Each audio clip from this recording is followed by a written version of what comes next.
Thank you. Thank you for giving me this opportunity, I hope. uh, I want to start out by reading that quote because the quote really tells how I feel about the Native American flute. I'll say at the beginning that we're supposed to say, when we're talking about the modern flute, Native American style flute, but I'm just going to say Native American, but you'll see as I talk about it how it's different from the original native flutes. But this float is by Tim Windwalker Crawford. I need only listen to the sounds of the earth traveling to my heart. Oops, excuse me, I moved something that I shouldn't have moved. Arrow back. Yeah, I'm going to pick it up. I'm going to hold it. I need only listen to the sounds of the earth traveling to my heart and then transmitted through my fingers and breath into haunting musical structures to have my soul transported to a higher ground wherein I may dwell, even if only briefly, in tranquil harmony with my being. And that's exactly what the Native American flute did for me, but I'm going to start by giving you a little history of the flute. I need to have some light. Could I have some light here? Thank you. Well, there's not a lot of history because the early Native Americans didn't have a written language. They used petroglyphs and pictographs, which have been shown us through the years that the flutes have been there. But not only did they not have a written language, but once the government took over, they were put on reservations and in government schools, and they were not only not allowed, but they were forbidden to play the flute, talk about the flute, share the flute stories. So we have to rely on diaries of early settlers, explorers, and later historians like Natalie Curtis. The earliest records come from a letter written on April 17th, 1540, by a member of Coronado's expedition in what is now New Mexico. He describes dancing, clapping, and singing accompanied by flutes of different sizes, although not very harmoniously. And you'll find out later why they were not harmonious. There are several prehistoric flutes.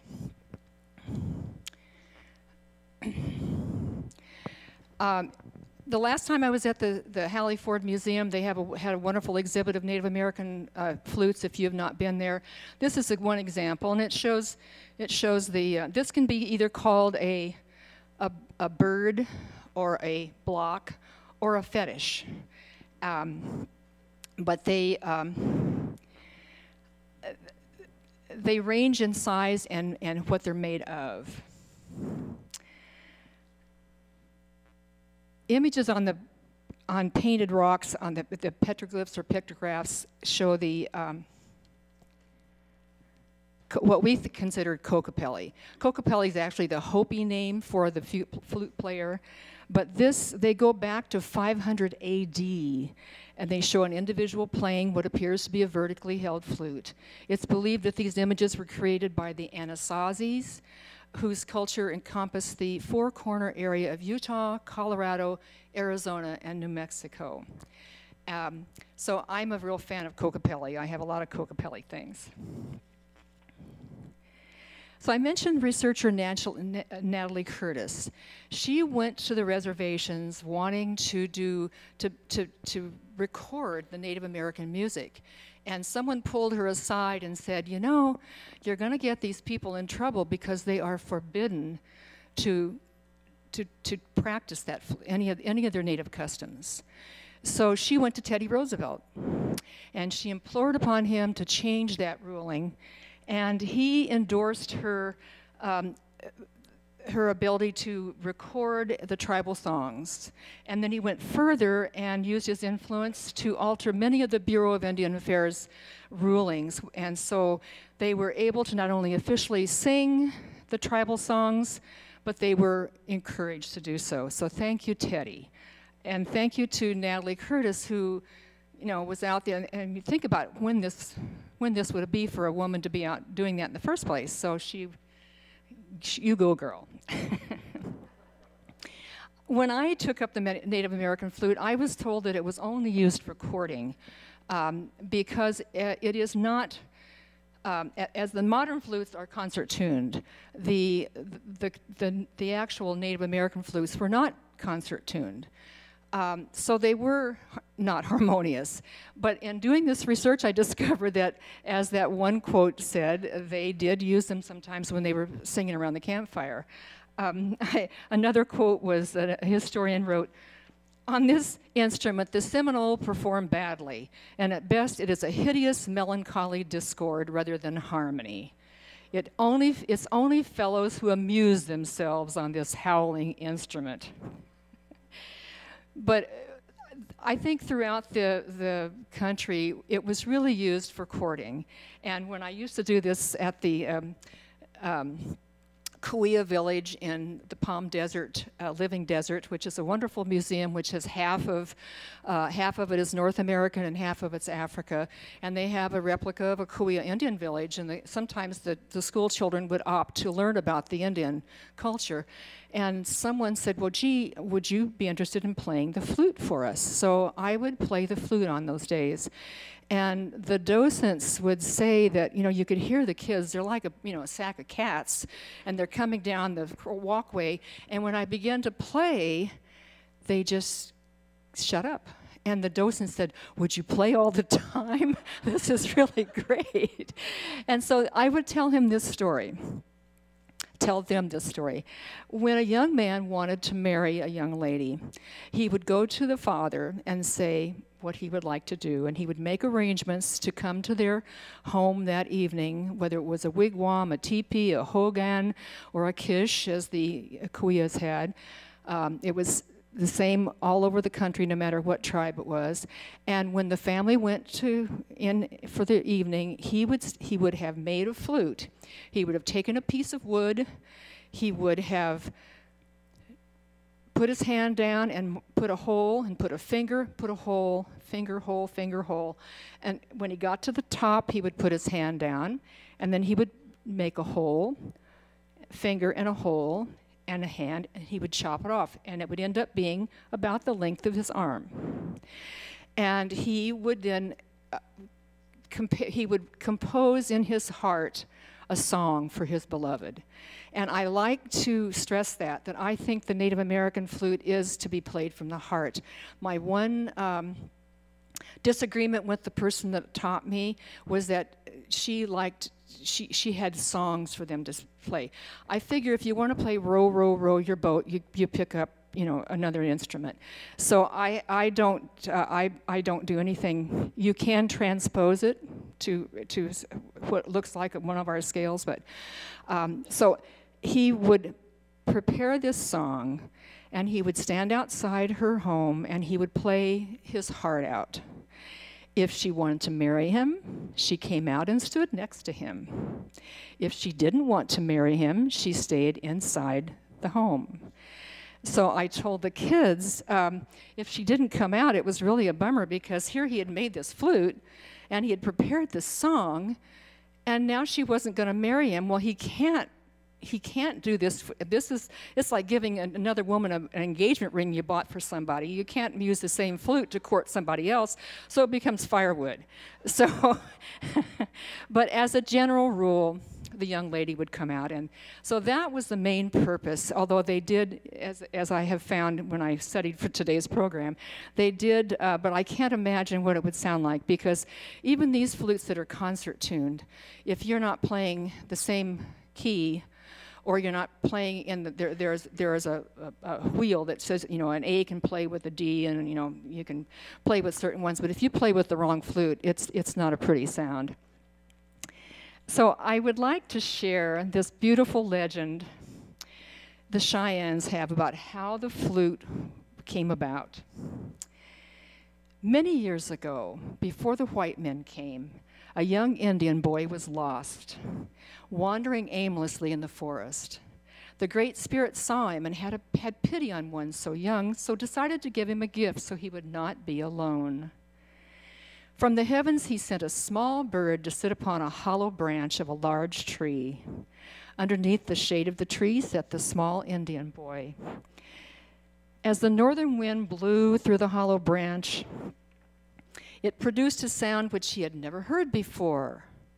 Looking up, he saw a bird perched high in the tree, and the bird began to peck holes in the branch. With each hole the bird made, it changed the pitch of each note as the wind continued to blow.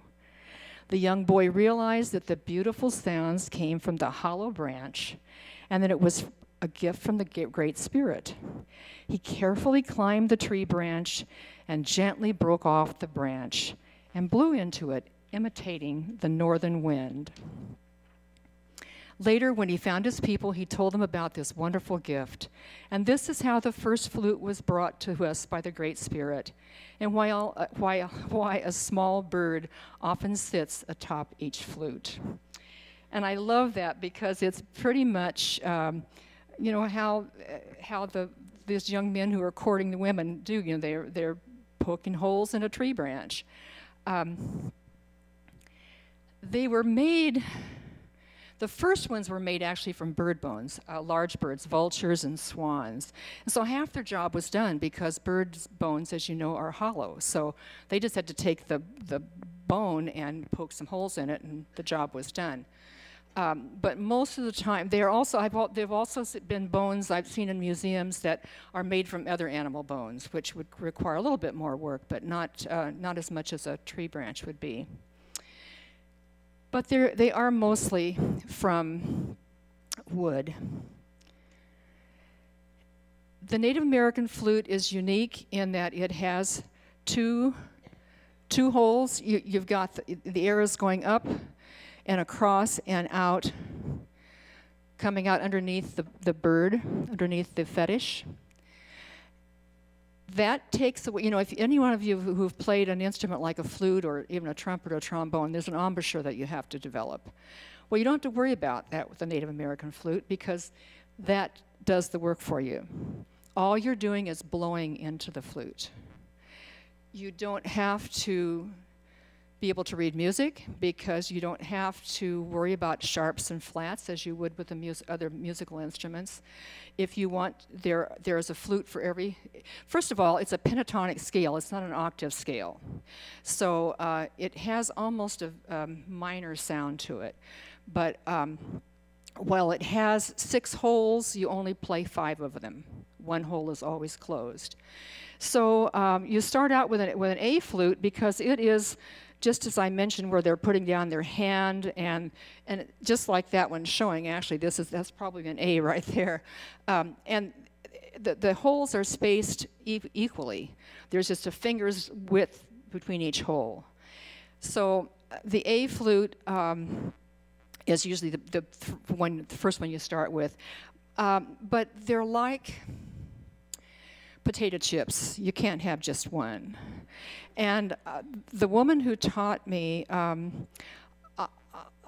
I would say maybe I'm even not, I think she's even has more than 25 flutes, because you have an A, a B, a C, a D, an E, an F, and a G, and there's a couple of F sharp and G sharp, and then you have the standard sound, and then if you want to get into the high, you get into the little short ones for the little high pitches, and then you have some that are quite big around and quite long.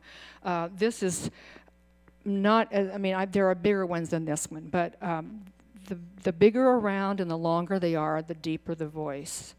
And I was, two things stopped me from doing that. I wasn't going to have 25 flutes, but there was a financial reason and there was just a common sense reason. But I did want to have an F flute, so I'll go back and I'll tell you first how I got into flutes.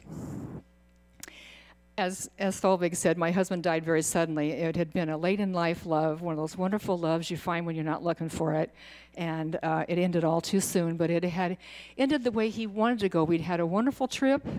We had visited friends. We had taken the boat to Victoria. We'd had a lovely evening. I mean, it was just a perfect time. And he had a cerebral hemorrhage in the middle of the night. And so I had a lot of comfort knowing that he went the way he wanted to go. He worried about long physical or mental diseases, things, illnesses. And I thought, well, you can have one or the other. You can't say when if you're going to say how. So I was comforted by that. But there were some issues. My quote, my mantra was this quote by Ambrose Bierce: "Death is not the end. There remains the litigation over the estate." and that kind of happened, and so that wasn't good. But so that's why I stayed in the desert, because I really had a great support system there. I loved working at volunteering at the Living Desert, and I got in this little theater group. But I thought I was doing really well because, as I say, I was quite comforted. He had wonderful friends. He knew he was loved. It was, what more can you ask for? But one day I went to I used a bicycle to La Quinta to the senior center, and I went there one day for a little putting contest. And there was a woman there. I think you probably all run into people who have this voice that's like fingernails on a chalkboard. But she seemed to like to hear her voice. And she just would not shut up. And she would get kind of in your face. And I realized that I was just that close to just taking her by the neck and just shaking her. And I thought, maybe I'm not handling this as I thought I was.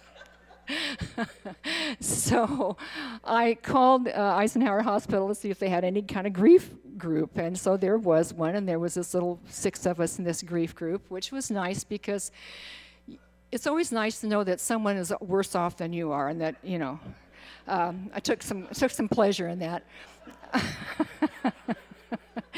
But during that time, she mentioned this journaling group, and so I got into this journaling group, which was also nice. And I met friends there that I still adore, that we still keep in touch. And the journaling group was a great part of the grief process because, if all of you, I'm sure, have gone through a loss of somebody that you love, and people always say, "How are you doing?" And you always say, "I'm doing fine." Well, in the journaling group, you can say, "I just feel like shit." And no, you just can get away with it. And you could share it, or you could not share it. One lovely woman who was so refined and so dignified shared with us that she had really shocked her friends because she said she finally realized that she had not lost a husband, she had gained a closet. And so we learned you have to laugh. If you don't laugh, you're not going to survive. So I came early one day to that class, and here were these flutes, about 15 of them laying out. And I said, "Oh my gosh, I've always wanted to play the Native American flute." And it was the person who led the journaling group, and she said, "Well, I do this the hour before the journaling group. Come on down." And I said, "Well, I don't have a flute." And she said, "Well, there's a local flute maker who makes flutes, kind of beginner entry flutes, and he makes them pretty reasonably. They're like $110 or something, or no, 25, something like that." And she had a group, and so I picked up this baby, my little A flute, which to this day is still my favorite flute, even though it's the plainest flute I have. And I started taking her class. A lot of the people in that class were going through the same process I was. Some were just wanting to play the flute, but a lot of us were doing it as part of our grief process. And as I said to Solveig, of all the things I did, the grief group, the journaling, there was also a little art thing, but the flute was what really, even though it can be plaintive sounding, it was soothing. And we did some fun things to play our own songs. There's this great technique called the Fibonacci Technique, which assigns those 5 notes to the letters of the alphabet. So she would say, what's your favorite? Do you like pie? You know, do a song about pie. And so you would do, you know, P-I-E, and you could just make a song. It would get you started with that song. And to give you an example, I'll put this down a second.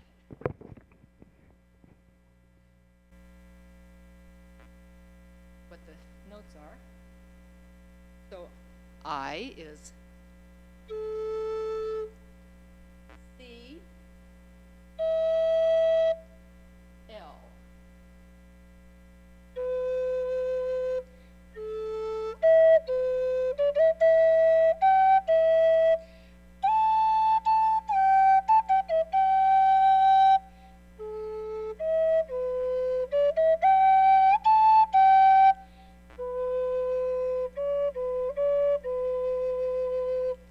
No one's going to ask you to go on concert with that. But let me tell you, when you're going through, you want to get your mind off things. It's really fun. When my cat died, I did a song for Max. I mean, you can do one on chocolate cake if you want to remember that many notes. But it gave us a chance. Bless her heart, I really loved her. I still love her.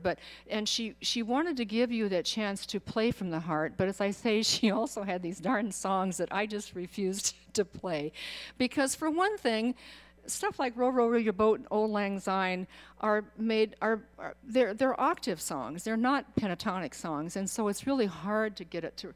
It always sounds kind of hinky. So I just prefer to play. Just doodle. I mean, just doodle. And that's what's so great about it. So,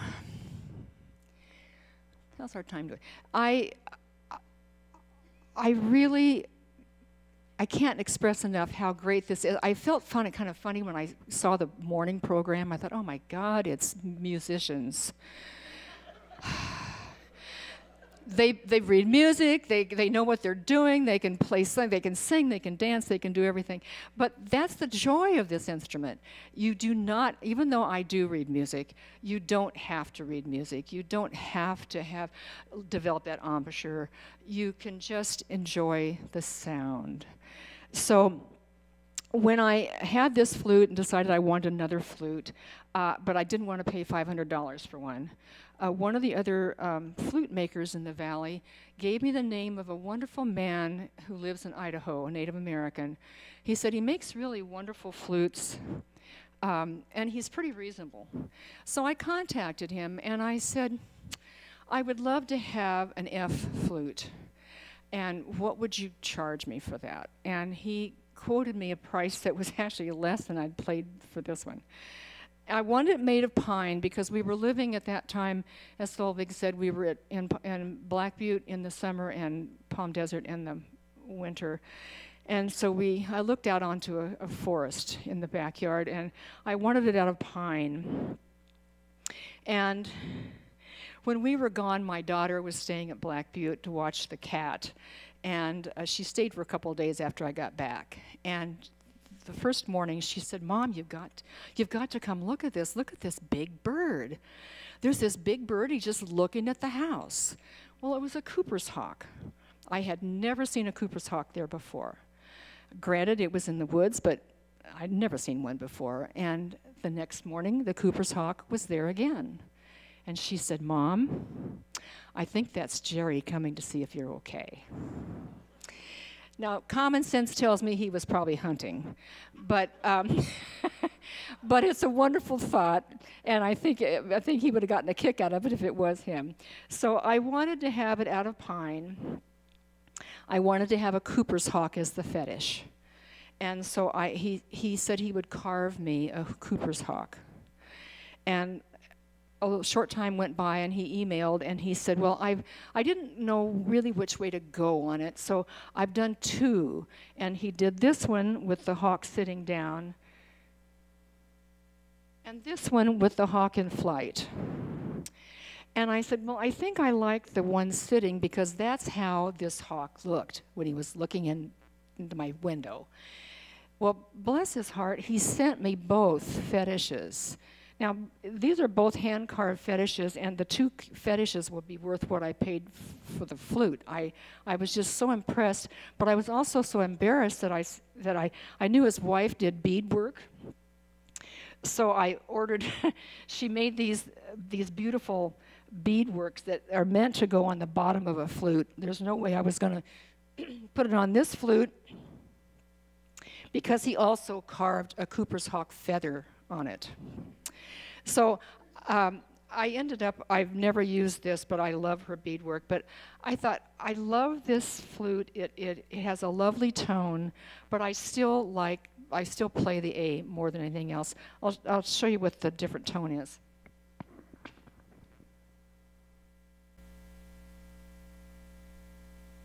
Now, to remind you, this is the A.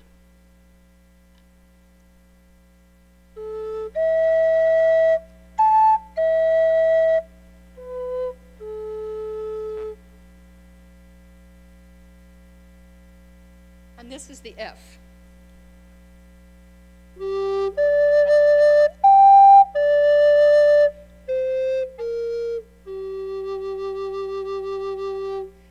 beautiful sound.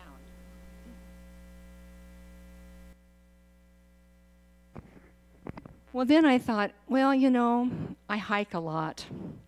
It would be fun to have a pocket flute. And so I went back to this sweet man and said, could you make me a pocket flute, maybe a high F? And so, bless his heart again, I can't remember what he charged me, it wasn't much. He made me this old pocket flute, which is so tiny that you only indeed have 5 holes, can't get the 6th hole in. And he did just put a simple block as a fetish. But this one I loved. You could stick it in your back pocket, and we used to go up to Idlewild up north of Palm Desert, which was so much like going to Oregon. I loved going there, and we would hike in the pine woods, and I would play when we were having lunch, and the birds would sing along. I mean, they just loved it.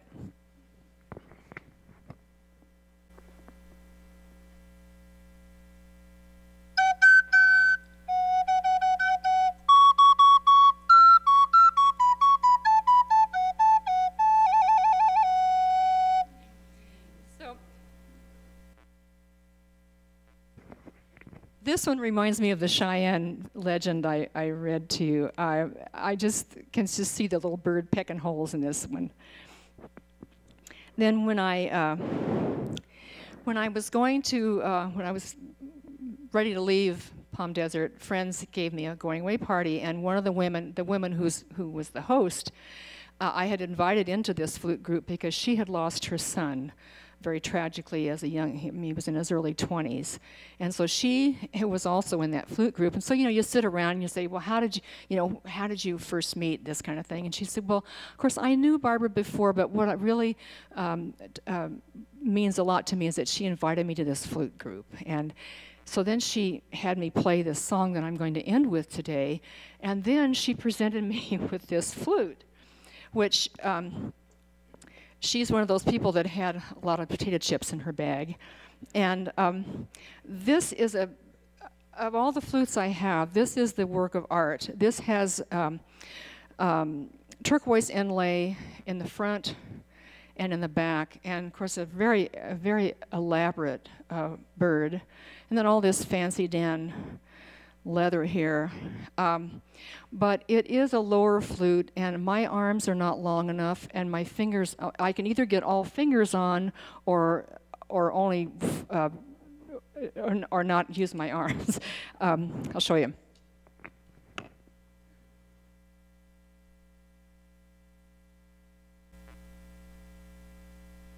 I can get the fingers on like that, but I can't get my arms. So it's a low flute. Oops, we got them. This is, I consider this to be a pretty face. You know, these are pretty plain flutes, but they have magnificent sound. This one is an absolutely beautiful work of art, but I think it's pretty useless because it takes a really long-legged person. I've only had it for a few months, so I haven't really worked on it. I think I could get my fingers to stretch down, but my arms are not going to get any longer. So I'm not sure, but I do love the beauty of it, but I'm going to try to let you see what the sound is. Because these low flutes, and there are some that are twice this big around and even longer, they must have the notes up higher. I don't know what they do.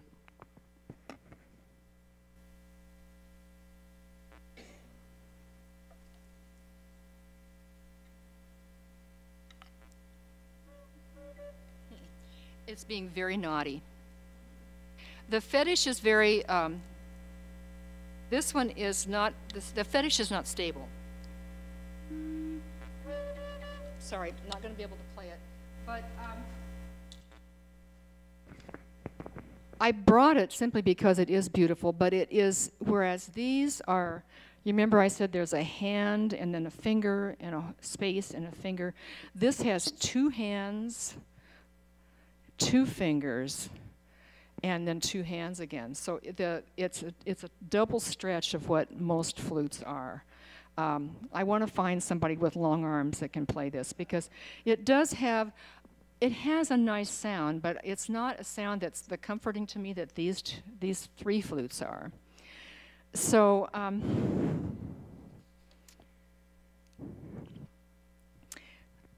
are we doing? A lot of time? So I want to go back to how we can, I didn't make a slide of this, but we had fun in that class because we would play together. We would play duets. You can play where one person plays on the upper keys and then somebody responds on the lower one, the lower notes. Or you can play an actual duet using, for instance, if I have this A, I can play with an E or a D. So you don't have to all be A flutes. So those of you who would like to play a musical instrument but don't want to have to learn how to deal with sharps and flats, I mean, it's just the best thing in town to do. Do you have any questions at this point about anything about the history or the whys and wherefores and the hows?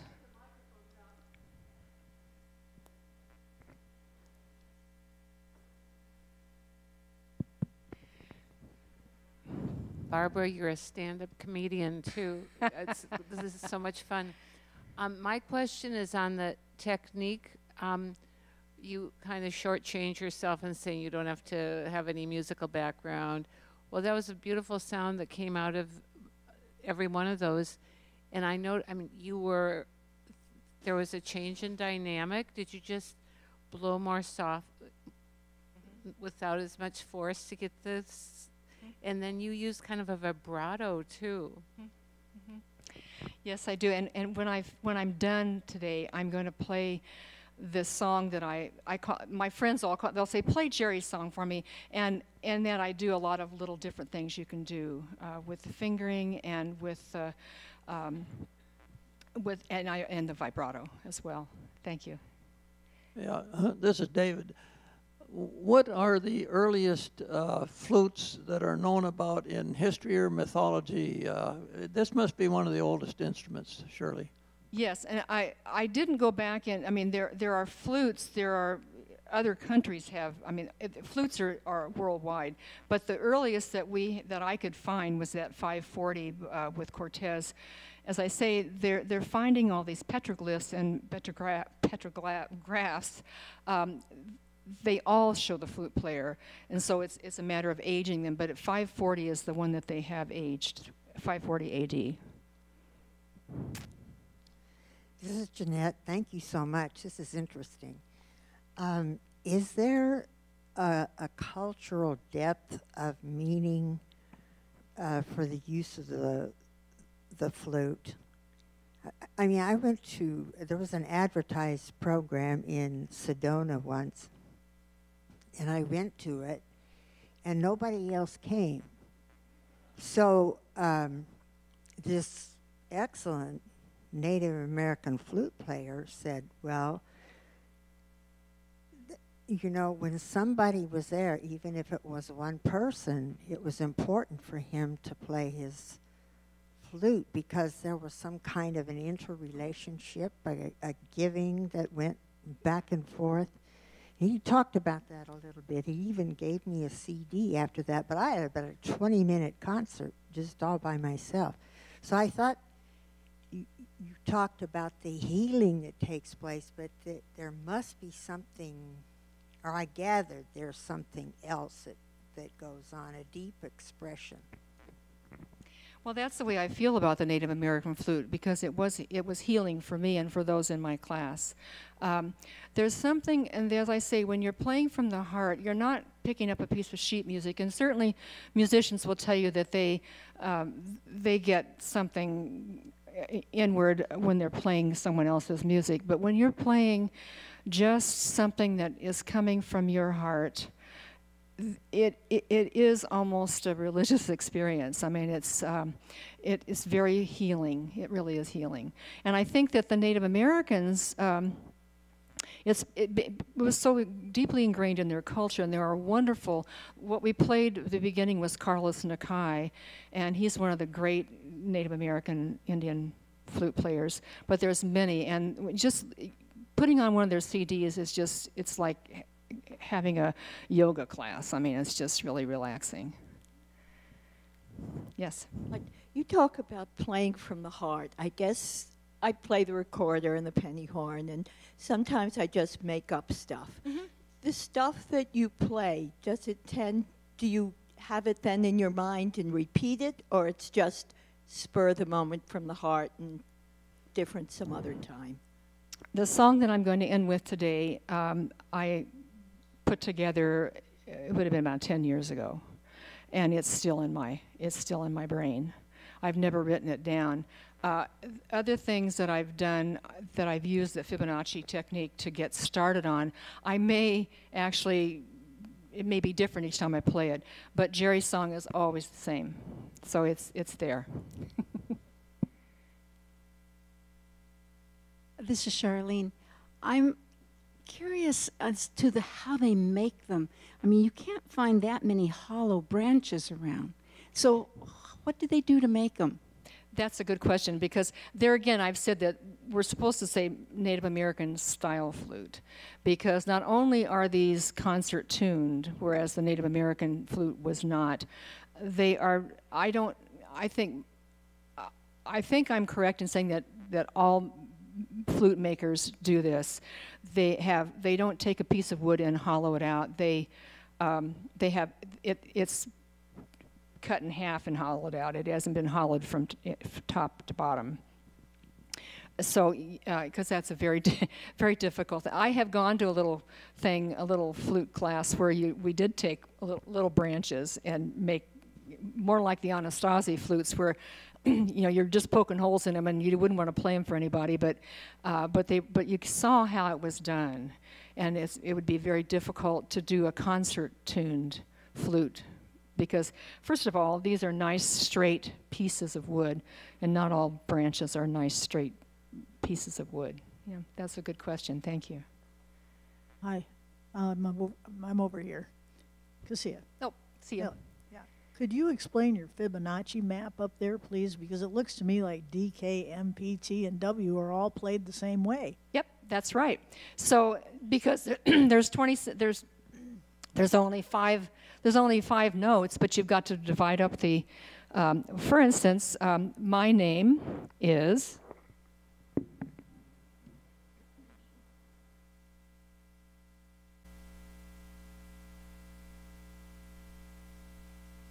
B, A, R,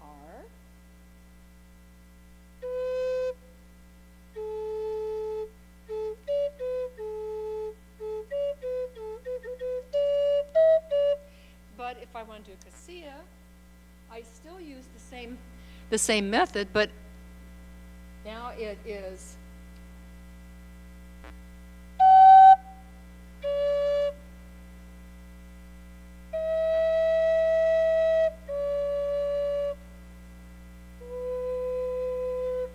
So yes, the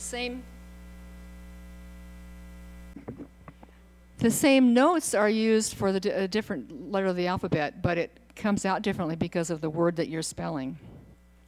When you've got that many letters, you can only go so many places with 5 notes.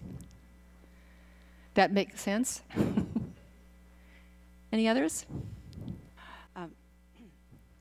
Yes, my name is Carmen. I have 3 grandsons who took Native American flute at Oregon State from a wonderful professor there, and I've given his name to Solveig, but I don't have it with me. It's on my iPad. The oldest one, Trevor, graduated from Oregon State, and he recommended it to my next grandson from another family, and he took it and loved it. I just happened to have access to a gentleman from the coast who made some Native American flutes. They were under $100, but they're beautiful, and I bought both of them for my 2 oldest grandsons. Then the third one decided he would like to take the class. Well, I didn't have one for him, but he said that professor would sell him one. So I will try to get his name to Solveig again if she has lost it, but it's a wonderful experience at Oregon State to take from this gentleman who is outstanding. Isn't it great that we've gone from a government that says you will not play this flute to now having classes in this flute? That's great. Back. Oh, who's next? Oh, here. I'm over here. Oh. What is the function of the 6th hole that's closed?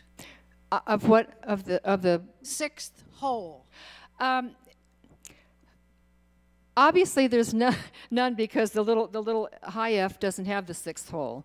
But that is just the technique that when you play the flute, you just keep your finger over that hole. That if you there are flutes that are there. This is considered a 6-hole flute that you only play 5 notes in.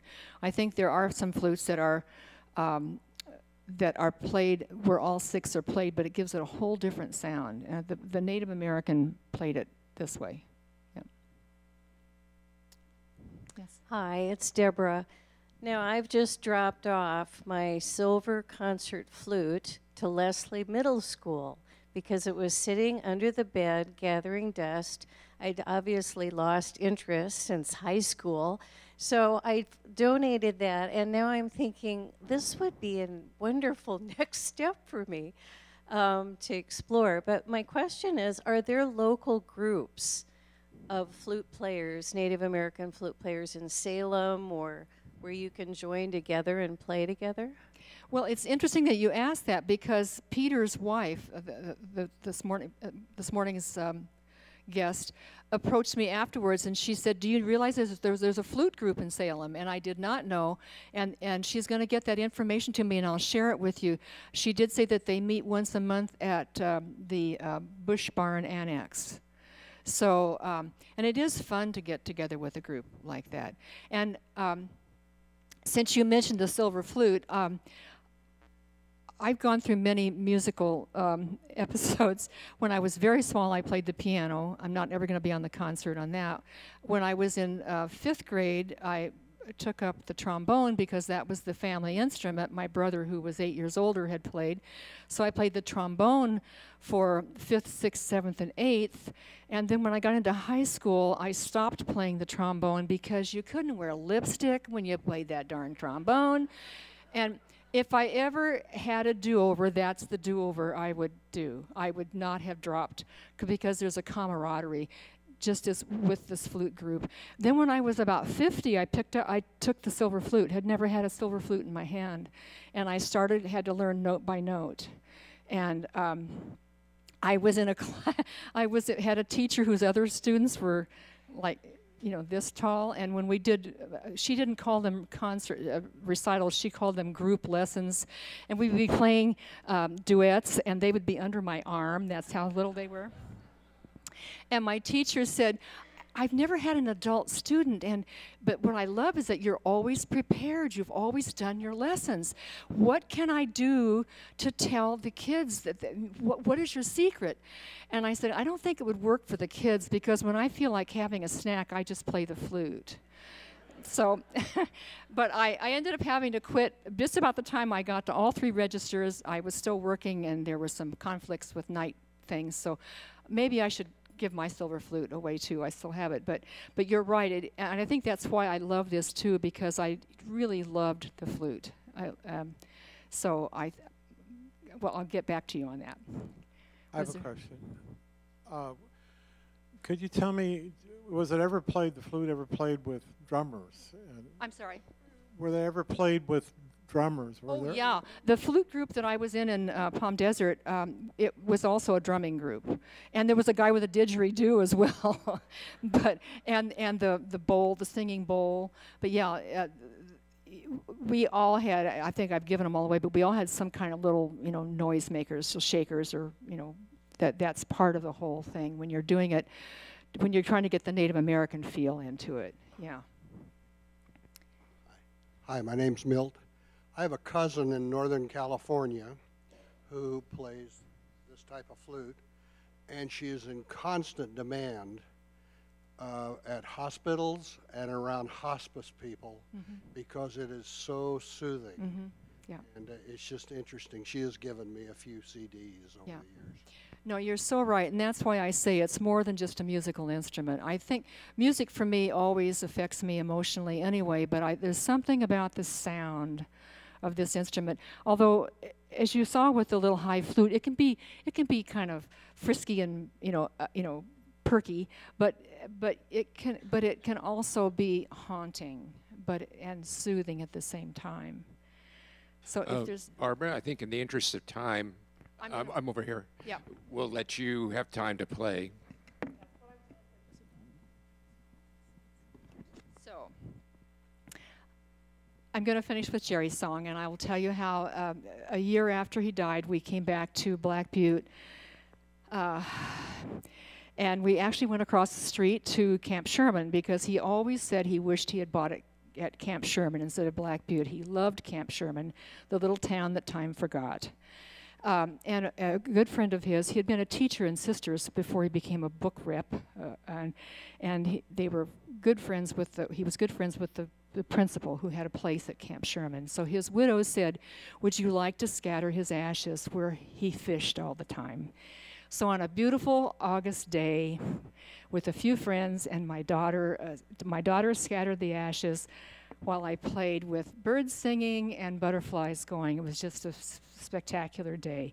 So this is Jerry's song. And while I said I don't like to play songs, he was a very proud Irishman. His father had immigrated in the 1920s, so he was a first-generation American, but he really loved Ireland.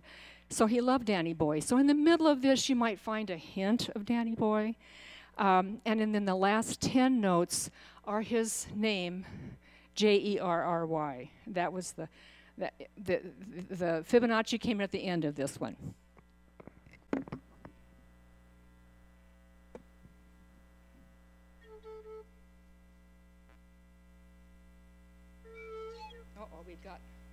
They're very finicky.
We're so grateful for the many levels that we heard, history and personal history, and so much information and depth. We really appreciate. Not at all, not enough. Yeah, that was wonderful. And it looks like Barbara's laying this out for you to come and examine these in person.